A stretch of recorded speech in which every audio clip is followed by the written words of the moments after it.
આપ જોઈ રહ્યા છો Lakhtar news update channel subscribe કરો, નોટિફિકેશન મેળવવા બેલ આઇકોન દબાવો. લખતરની શ્રીનાથજી સોસાયટીમાં અંડરગ્રાઉન્ડ ગટર ઉભરાતા સ્થાનિકોમાં રોષ.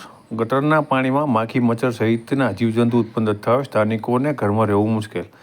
લખતર ગામમાં વર્ષો પહેલાં ₹11 કરોડના ખર્ચે અંડરગ્રાઉન્ડ ગટર બનાવવામાં આવી હતી. આ અંડરગ્રાઉન્ડ ગટર લાઇનનું પમ્પિંગ કરવા કપૂરી તલાવડી અને ધડમોચી જવાના રસ્તા પાસે પમ્પિંગ સ્ટેશન બનાવવામાં આવ્યા હતા. આ અંડરગ્રાઉન્ડ ગટર વિધિવત ચાલુ કરવામાં આવી જ નહોતી. આથી અંડરગ્રાઉન્ડ ગટરનું પમ્પિંગ પણ થતું નથી. આથી લખતર ગામ સહિત બહારના પરા વિસ્તારમાં અનેક જગ્યાએ અંડરગ્રાઉન્ડ ગટરના મેનહોલમાંથી પાણી લીકેજ થાય છે. ત્યારે શ્રીનાથજી સોસાયટીના ખૂણાઓ પર આવેલ અંડરગ્રાઉન્ડ ગટરના મેનહોલમાંથી પાણી લીકેજ થઈ બહાર આવવાથી ગંદા પાણીનું ખાબોચિયું ભરાયું છે. આ ગંદા પાણીમાં માખી મચ્છર ઉત્પન્ન થવાથી સ્થાનિકો દ્વારા રોષ વ્યક્ત કરી સરકાર પાસે તાત્કાલિક યોગ્ય કાર્યવાહી કરી લીકેજ બંધ કરવા માંગ કરવામાં આવતા ચકચાર મચી જવા પામી છે. સ્થાનિકોના જણાવ્યા પ્રમાણે તેમના દ્વારા અવારનવાર રજૂઆત કરવા છતાં લખતરનું સરકારી તંત્ર કોઈપણ પ્રકારનું ધ્યાન આપતું નથી. તેના કારણે તેમના જે વિસ્તાર છે તેની બાજુમાં આ ગંદા પાણીનું ખાબોચિયું ભરાયું છે. તેના કારણે તેની અંદર માખી મચ્છર ઉત્પન્ન થાય છે. આ સહિત અહીં અહજારું બનાવવાથી ઝેરી જીવજંતુઓ પણ ઘણીવાર અહીંથી નીકળે છે.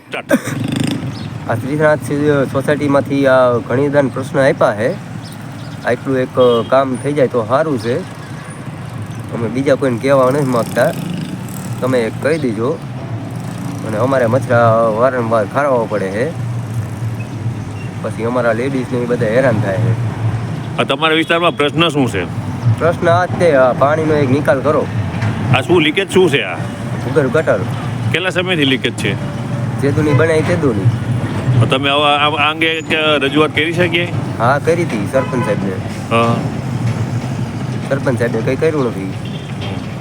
આના હિસાબે તમને શું તકલીફ પડે? મચ્છર ને એ બધું લાગે છે. આ સમય છેલ્લા કેટલા વર્ષથી છે? અહીંયા કણે તો લગભગ અમે તો રેવી 40 વર્ષથી, પણ 5-6 વર્ષથી આ બધી પર્સનલી વસ્તુ છે.